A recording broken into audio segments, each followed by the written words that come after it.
हाँ तो नमस्कार दोस्तों, कैसे हैं आप लोग। आई होप कि आप लोग अच्छे होंगे और अपने अपने तैयारी में लगेंगे। आइए, मैंने क्लास 10th के लिए जो संस्कृत का वायरल प्रश्न हुआ है आप लोगों को 26 अक्टूबर का, यानी आज ही होने वाला है संस्कृत एग्ज़ाम। तो मैंने सोचा मेरे फैमिली में जितने भी हैं सब्सक्राइबर, उन्हें ये क्वेश्चन मिल जाए ताकि एग्ज़ाम में आराम से कर पाएँ। देखिए, ओरिजिनल गैस पर जो क्वेश्चन है जो वायरल हुआ है, जो आप लोग आज एग्ज़ाम दीजिएगा 26 अक्टूबर को, ठीक ना। शायद सेकेंड सीटिंग है आप लोगों का, ठीक ना। चलिए हम लोग क्वेश्चन ऑब्जेक्टिव कराते हैं, आप लोग जरूर इसको देख लीजिए एक बार, ताकि एग्जाम में आराम से यही क्वेश्चन रहेगा। चलिए बिना देर के स्टार्ट करते वीडियो को, ठीक ना। देखिए क्वेश्चन नंबर 1 क्या आएगा आपका है कि व्याघ्र, देख रहे हैं यहाँ पे क्या लिखा हुआ है, व्याघ्र पथिक कथा शीर्षक पाठ किस ग्रंथ से संकलित है। यानी व्याघ्र जो कथा है किस शीर्षक से लिया गया, किस ग्रंथ से संकलित है। तो याद रखें हितोपदेश, क्या होगा हितोपदेश, ऑप्शन नंबर बी आपका करेक्ट है, ठीक ना। ये आपको मार दीजिएगा। अगला नंबर क्वेश्चन नंबर 2 है मंदाकिनी वर्णनम शीर्षक पाठ वाल्मीकि रामायण के किस कांड से संकलित है। ये बताना है किस कांड से संकलित है। मंदाकिनी वर्णन याद रखिएगा अयोध्या कांड, किससे, अयोध्या कांड से, ठीक ना। अगला प्रश्न नंबर 3, सारे ओरिजिनल प्रश्न है, आप लोग एग्जाम में सीधे आएगा एग्जाम, ये सारे क्वेश्चन। त्रिकुट किस नदी के किनारे अवस्थित है। त्रिकुट जो है किस नदी के किनारे अवस्थित है, याद रखें मंदाकिनी नदी के, ठीक ना।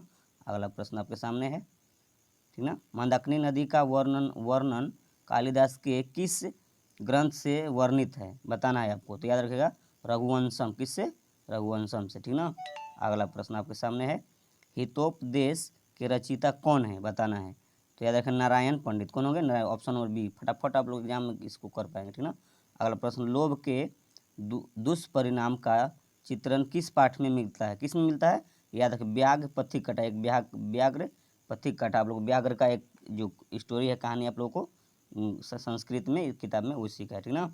अगला अगला प्रश्न आप लोग, राम मंदाकिनी नदी किससे दिखा रहे हैं, किसको दिखा रहे थे। तो जब बन जा रहे थे राम ना, तो सीता को दिखा रहे हैं, किसको दिखा रहे हैं, सीता को। अगला प्रश्न आपके सामने है, विशाल विशाल क्या है, विशालक्षी क्या है, विशालक्षी उपाधि किसे दी गई, बताना है आपको। सीता को, मंडावनी को, उर्मिला को, मंदोदरी को। तो यह सीता को, किसको दी गई, सीता को, ठीक ना। अगला प्रश्न, सोने का कंगन लेकर कौन बैठा था। तो व्याघ्र ना, वृद्ध व्याघ्र, बूढ़ा बाघ जो बैठा था, ठीक ना। अगला प्रश्न आपके सामने, फटाफट कर दे ताकि आप लोग एग्जाम में आराम से लिख पाएंगे। क्या है, कौतन्य उपाधि किसे संबोधित किया गया, ठीक ना। उपाधि से किसे संबोधित किया, कृष्ण को, कर्ण को, अर्जुन को, भीम को। किसको किया गया था, जो है और कर्ण को, याद रखिएगा। और अगला प्रश्न आपके सामने है, ज्ञान भार क्रिया बिना किस पाठ से उगती है। भारतीय संस्कृत, आलस कथा, भारत महिमा, व्याघ्र पथिक। तो ये थोड़ा सा डाउट है, आप लोग इस क्वेश्चन को देख लेंगे, ठीक ना। अगला प्रश्न देखिए, शायद व्याघ्र पथिक कथा होना चाहिए, आप लोग थोड़ा देख लेंगे इसको।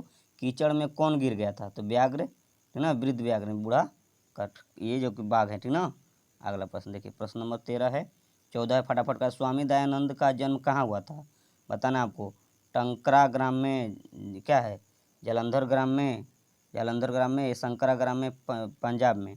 तो स्वामी दयानंद सरस्वती का जन्म कहाँ हुआ था, टंकारा ग्राम में। कहाँ पे, टंकारा ग्राम, ऑप्शन नंबर ये आपका सही हो, ठीक ना।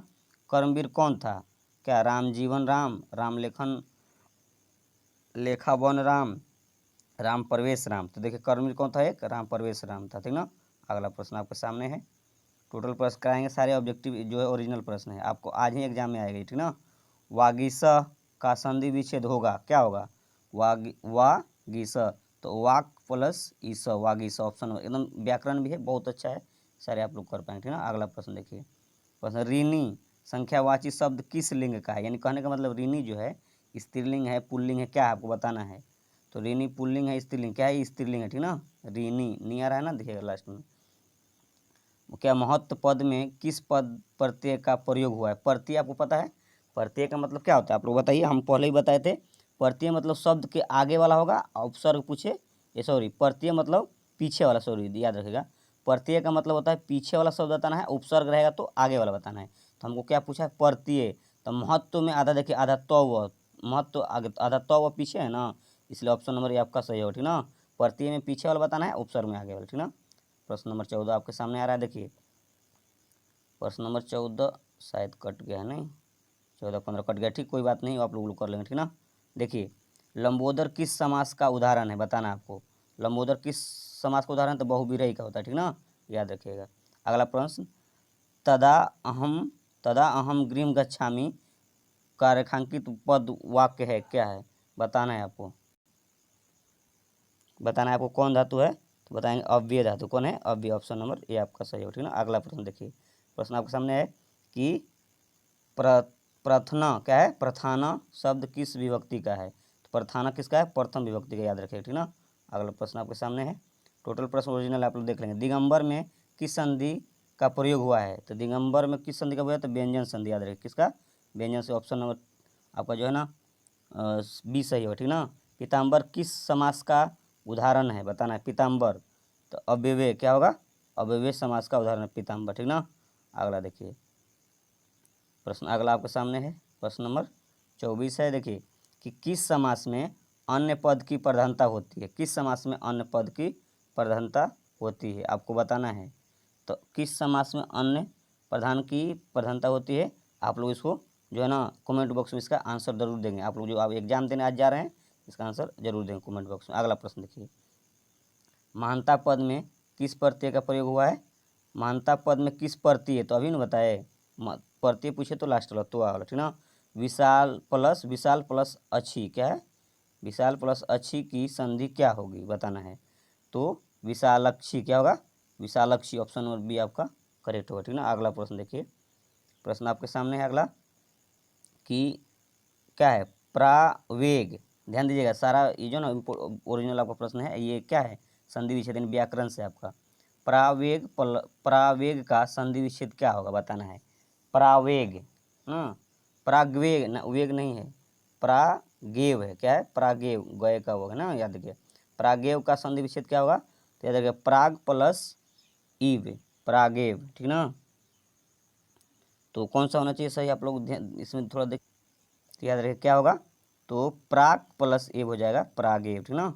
अगला प्रश्न आपके सामने है, देखिएगा प्रश्न नंबर जो है कि आपका 19 है कि दात प्लस व्यम, क्या है? दात प्लस व्यम शब्द में किस प्रत्यय का प्रयोग? प्रत्यय हम बताए थे उपसर्ग और प्रत्यय, तो प्रत्यय का मतलब पहले वाला, पीछे वाला, उपसर्ग मतलब पहले वाला। तो दात प्लस व्यम में पद में किस प्रत्यय का? तो दात क्या हो जाएगा? तो दात में बताइए, तो याद रखिए धातु में अनियर आना चाहिए, ठीक ना। याद रखिए अनियर प्रत्यय आपका ये लगभग आना चाहिए, ठीक ना। अगला प्रश्न देखिए, क्या है? अन्वय, क्या है? अधनवय, अन्वय पद में किस उपसर्ग का प्रयोग? उपसर्ग मतलब आगे वाला, तो अन्य, अन्य हो जाएगा। ऑप्शन नंबर जो आपका ये सही हो जाएगा। इस सारे क्या थे? ये ओरिजिनल प्रश्न थे, इस यही प्रश्न आपको एग्जाम में देखने को मिलेगा। सारे ऑब्जेक्टिव प्रश्न थे और इसका हम सब्जेक्टिव नहीं करा पाएंगे, लेकिन ऑब्जेक्टिव आप लोग देख कर एग्जाम जाइएगा ताकि आप लोगों को पूरा हेल्प हो, ठीक ना। फिर मिलते हैं नेक्स्ट जो भी एग्जाम होने वाला है ना, सारे के सारे ऑब्जेक्टिव हम देंगे, ठीक ना।